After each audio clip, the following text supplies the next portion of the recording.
Hello and welcome to another edition of Tuesdays with a Disability Policy for All. Today I have the pleasure of interviewing Rebecca Vallas, who is the Managing Director at American Progress. Today we will be talking with Rebecca about the President's budget. So welcome, Rebecca. Thank you so much for having me, and it's great to talk to everybody. The first question is, why should people with disabilities care about the President's budget? It's such an important question, and people with disabilities really need to understand that the President's budget, and not just the President's budget, but also Congress's budget, which they introduced earlier this month, it would be nothing short of a disaster for people with disabilities. And in a lot of ways, it would be a recipe for setting disability rights back 50 years or more. And I know we'll get into the details about that, but one of the things that the budget would do is it would actually make huge, huge cuts to Medicaid, which is an essential program for people with disabilities. It's actually 15 million Americans with disabilities who turn to Medicaid for some kind of health coverage or essential services that help them live independently and not have to be in institutions like they were decades ago. If the President's budget and his colleagues in Congress budget were to move forward and actually become law, we could see people with disabilities moved back into institutions like we saw 5 decades ago, and the entire process of de-institutionalization, that amazing and really important development of people with disabilities no longer being warehoused in institutions and instead living in their communities, we could see all that progress wiped out. Oh my God, that's so... I wish I came with good news, Liz. That's so scary. It really is. And I know that we just celebrated the ADA anniversary. That's right. So going backwards is really scary. That's right. Can you explain to the viewers about the President's budget?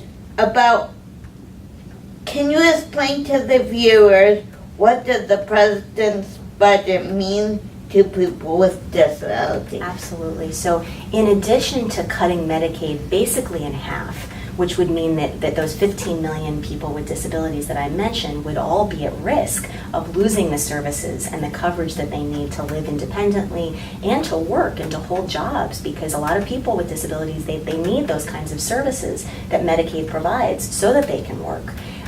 In addition to the Medicaid cuts, there's a whole array of other kinds of really devastating cuts that would hurt people with disabilities. So for example, nutrition assistance and also housing assistance. People with disabilities are disproportionately likely, more likely than other people, to live in poverty and to need help from nutrition assistance and from housing assistance so that they can keep food on the table, so that they can keep a roof over their heads. And those are really important things, not just so that people aren't poor, but so that they have a chance of being able to work, to be healthy, to really lead full lives. But what the President's budget and Congress's budget would do is to slash those programs by levels I can't even really describe in numbers that would do justice to the reality of the size of the cuts. Really, really deep cuts. And what would happen is you would have lots and lots more people with disabilities who are facing hunger, who are facing nutritional problems because they can't get healthy food, and who are living on the street instead of in safe and secure housing. So those are just two of the additional cuts that are in the President's budget and in Congress's budget. And I should say, Liz, it's important for people to understand these aren't just cuts that are occurring in some kind of vacuum. These aren't just proposals that the President and his friends in Congress are calling for just for the sake of them. There's a reason that they're pushing for these policies, and it's because what they're really after is giving massive tax cuts to really rich people who don't need them. That's what this is all about. Slashing programs like Medicaid, like nutrition assistance, and like housing assistance that people rely on so that they can live a full life and have basic living standards, all to make wealthy people even richer. Oh my God. So when you're saying that people with disabilities can about jobs, reminds me of workshops that the reason why people with disability don't like workshop is that they get 5 cents an hour. That's right. Or 3 cents an hour. right. So we're going back to those days. Well, and the president's budget and Congress's budget doesn't do anything to raise wages for anybody, including people with disabilities. We've seen a lot of proposals from progressive policymakers who want to raise the minimum wage that hasn't been raised in 8 years, and they want to get rid of that sub-minimum wage that you just mentioned, that means that people with disabilities can be taken advantage of in sheltered workshops and be paid pennies on the dollar for their work. But we don't see anything from the president, and we don't see anything from Republicans in Congress trying to move that policy into the past where it should be. Instead, we just see them pulling the rug out from under people who are trying to make ends meet and are trying to work. And that's one of the sort of twisted things about this budget, is that not only does it not move us forward to where we should be in 2017, where people aren't being taken advantage of and unpaid pennies on the hour for their work just because they're people with disabilities, not only are we not seeing progress in that direction, but we're actually seeing the president and his colleagues in Congress try to move us backwards by saying, and we're going to take away those services that make it possible for you to work in the competitive workplace. And that's all through those Medicaid cuts. Oh my gosh. The next question is there a connection between Medicaid and Social Security? So Social Security is really important to talk about here too, because that's another thing that the president's budget goes after.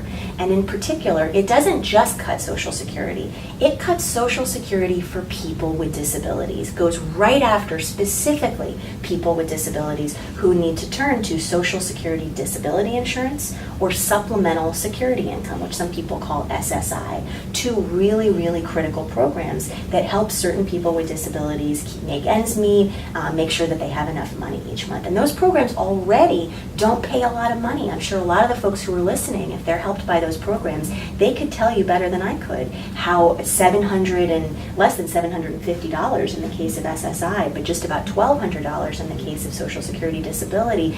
Those programs, those benefits each month are not even enough for a lot of people to make ends meet. But what the president has done is to say, you know what, I promised not to cut Social Security, and I said that over and over during the campaign, but I'm going to break that promise. And I'm not only going to cut Social Security, I'm going to go after people with disabilities and doing it. And I think it's important for people to be paying attention and holding him and Congress accountable to the promises that they make. But I think it's also really important because during the campaign, I'm sure you remember this, I know I do, because it was really, really horrible to watch. President Trump made very clear his disregard for people with disabilities. He made fun of a reporter at the New York Times who's a person with a disability, and he even mocked him. He made fun of the way that he talks and the way that he walks. He thought that was okay. And so I think we all learned during the campaign what President Trump thought of people with disabilities, but we didn't see until he started putting out policy like this budget what he was really planning to do. And so now it's not just words, it's actions. And it's actions that will be nothing short of devastating for people with disabilities and their families if we don't all stand up and tell him, hands off Medicaid, hands off Social Security, hands off all the things that we need to survive and live independent lives. Thank you. Thank you, and if you have any more questions about this or any other policy issues, please go to the AUCG webpage and look for this week's in brief.